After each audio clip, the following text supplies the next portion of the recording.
Hello, my name is Ross Elliott and welcome to my YouTube blog on my interpretation of marketing myths. In this YouTube vlog, I will be discussing in detail marketing myths as well as a quick overview on such things as market orientation, shareholders and a few quick benefits of these. First thing we should address really is marketing, and marketing can be defined twofold. One being the management process of anticipating, identifying and satisfying customer requirements profitably. Basically meaning that the aim of the marketers within a business is to locate and to fulfill the customer's needs and wants in a profitable manner. Another way that you can describe or define marketing is that marketing is the activity, set of institutions and process of creating, communicating, delivering and exchanging offerings that have value for customers, clients, partners and the society at large. So basically that is a much longer-winded explanation of the first one, except this one focuses a bit more on your stakeholders. So this being your shareholders, your local community, workers within the business such as your managers and obviously all of the shareholders within that. So moving on. My chosen company that I decided to focus on for this vlog is Apple. Apple is obviously a very well-known company, and since its arrival into their market, it has actually become such a dominant market leader that it is now the second most profitable business with a revenue of around £170 billion. This is behind only to the Commercial Bank of China, which Apple should obviously be very proud of this, since the recent boom in China's market has caused them to obviously take first place. So moving on, I will now analyse Apple by using the 4 Ps, known as product, place, price and promotion. So first off, Apple have collated over the years a wide range of products, obviously from their Apple Watches to their tablets, Macs, phones. You've obviously got a wide variety there, and obviously since their arrival we do know that they have dominated the technological market.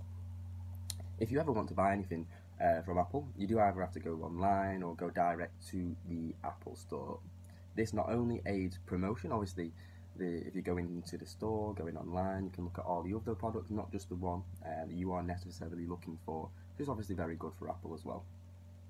Moving on, for price, Apple, they do have competition from some other leaders like Samsung. However, because they are such dominant market leaders, they tend to be able to set their prices as high as they want. They know that they're going to have the demand there, they know that people are going to want to buy the product. So like I said, at the end of the day, Apple generally can set the prices as high as they want to.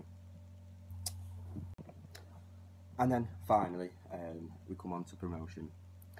Apple don't really tend to need to promote very much. They're already a very known product. Unless it's a new product or a new initiative that they are bringing out, you won't really see Apple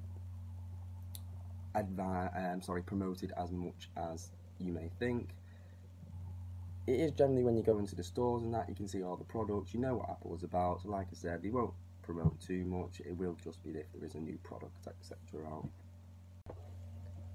So I'm now going to discuss marketing myths. Obviously the question is all focused about. One popular marketing myth is that marketing is strategic. However, this is not necessarily the best way to view marketing, in my opinion. When looking at marketing strategically, it doesn't necessarily produce the best results. For example, a strategic way of marketing would be by producing something like a brochure. Brochures are often seen as junk, not many people actually read them, it takes a lot of printing, money, obviously people handing them out. It's not necessarily the best way to actually go about promoting your product. A better way to view marketing, in my opinion, would be tactically. This way you can focus more on the amount of sales you actually produce. This is the main aim of most businesses, to produce the most amount of sales, get the most amount of profit in. So just to repeat again, like I said, the best way I would feel to actually view marketing is not strategically but tactically. As like I said, you can more look at the amount of sales rather than just promoting in any which way you seem fit, such as your brochures. They're not very effective, in my opinion. Continuing on then, a second marketing myth that we can look at is that a satisfied customer is a loyal customer. We can see, again, if we take an example for Apple, they are very loyal customers. Generally, you get an iPhone, you get an iPhone 5, the next time you get one, you'll upgrade to an iPhone 6. You won't generally go and buy a Samsung, you just generally stick with the Apple products. However, you do have some competition for these. Like I said, the Samsung, you've got the Samsung Galaxy S. So I am satisfied currently with an iPhone. This doesn't necessarily make me a loyal customer in the future. I might want to go to Samsung and obviously try the Samsung Galaxy S. Currently, I do have an iPad. However, in the future, I would like to maybe look at a Samsung tablet, maybe explore new things. So, like I said, having a satisfied customer doesn't necessarily mean you are loyal. Satisfaction doesn't come with loyalty. It means obviously you're happy with the product, but it doesn't mean that you're not going to go search for other products that are on the market at that time. So, continuing with marketing myths, I'm going to look at another myth now, and that is that a big name brand can sustain a higher price. So again, looking at Apple, again for this myth, you would generally say that is relatively along the lines of Apple. They can generally set what prices they want. They are generally much higher than other competitors in that market because they know they have got the demand for that product and they know that the customers are going to buy it. So, like I said, if you look at the new iPhone 6, they can go up for upwards of £350. Whereas you look at a competitor for them, Samsung, it's still a big brand. Their Galaxy 6 is around £180. So they are similar products. You can, obviously they're both touchscreens, similar things on there. However, there is a massive differentiation in price there, which is why obviously Apple can be seen as a much bigger brand.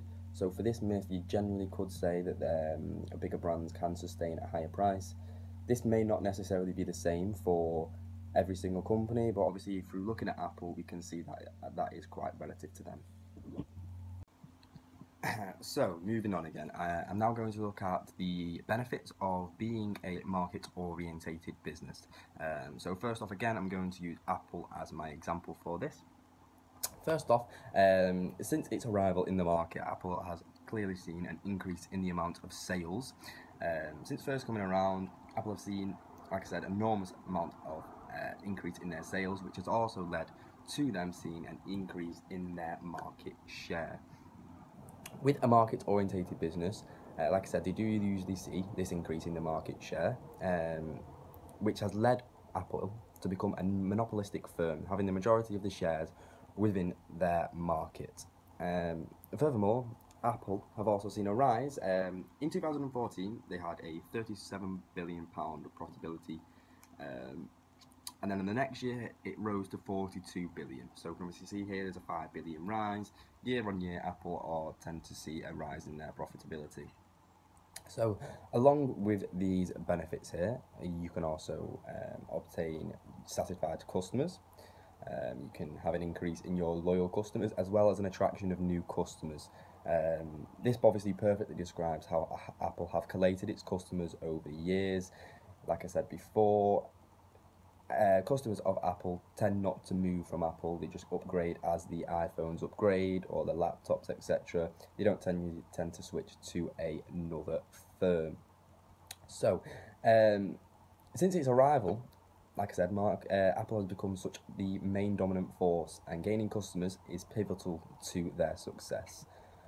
Marketing is very external. It looks to seek customers' wants and needs, and that aren't met by their rivals. Apple have done this terrifically since their arrival, and obviously you can now see that they are the dominant market leaders in their market. So just to finish off my vlog now, I'm just going to talk about what I've learned during the process of actually doing my vlog. So I basically have learned how to video edit. I've done some video edits for this vlog. Other than that, I've basically learned a lot more about market orientation in depth. do understand that it is now pivotal to the success of a business. Without being a market-orientated business and having your customers' wants and needs at the heart of your business decisions, it is quite hard to succeed as a business. Other than that, I've understood a lot more about marketing myths. I understand that the marketing myths I've discussed today are not necessarily all true. I'd say a couple were, but they're not necessarily all true. It is different ways about viewing your business, etc. So thank you very much for viewing my vlog. I hope you enjoyed it.